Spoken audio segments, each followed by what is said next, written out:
Can you tell us briefly what EVIA AERO's business model is? We're a sustainable aviation company with a split business model that is focused on one hand on the electric infrastructure of airports and on the other hand being an AOC operator of electric and hydrogen electric aircraft. And when do you expect your first flights? What aircraft will you use? Cross our fingers, 2028.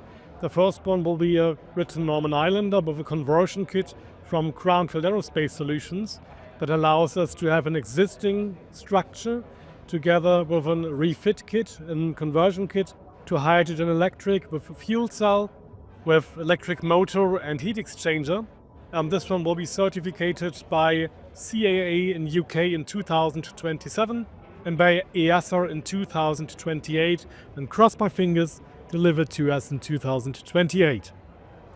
And what countries or regions are you targeting for the first flights? All over Europe. We are really interested in smaller airports, regional airports. That's our sweet spot. Our first build project is Chemnitz at the moment. We are working on the permissions there, and we'll have in Germany, Saxonia, the first flights from Chemnitz area to Prague area airport. And you've signed letters of intent with several manufacturers of new technology aircraft, both electric and hydrogen. Are you planning a multi-type, multi-fuel fleet? Yes, in this case it's important for us because of the energy consumption that we make sure that we have on one hand the electric infrastructure to charge these aircraft.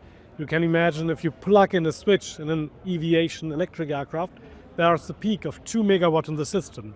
No smaller airport and no regional airport can handle this in their microgrid. So you have to be prepared with big battery systems for this. And on the other hand, the second technology, hydrogen electric with gas hydrogen, is the future because it's much more scalable than electric aviation. So we have to focus on both technologies to develop and enable the smaller airports this regional air connectivity with both technologies. And how price competitive will your flights be? Round about 15% more than a normal business class ticket.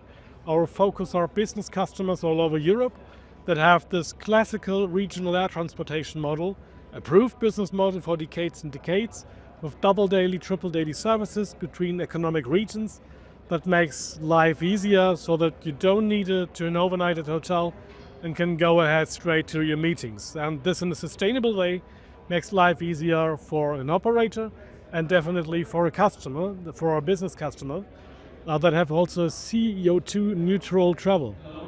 And what's your pitch to the airports you plan to serve? Do they need to provide special charging or refueling infrastructure, for example? We are expert in this technology regarding fueling and recharging. Like I said, it's more complicated than just bring a plug in. You have this battery management. The battery is the main costful asset of the electric aircraft. Can imagine an aviation aircraft weighs around about 7.5 tons. Alone the battery is 3.8 tons, it costs millions and millions. So you have to make sure that the battery is safe, like on your mobile phone. And this technology is developed by us to the airports. So what we need from the airport side is an open view and a clear vision of regional air transportation with sustainable commuter aircraft. You see worldwide the big ones like EY, KPMG, whatever, there have a lot of studies regarding the the rise of regional air transportation to have less hub and spoke and more point-to-point services. And finally, Florian, what does a successful connect look like to you? A successful connect, we see we have a wonderful host of Girona Airport and the region of Girona. We have quiet spaces up on the first level here where we have face-to-face meeting with our key accounts from the airport. And it's special here is not only the network management or the route development attending, there are a lot of CEOs here, C-levels, where we can have direct discussions and make decisions.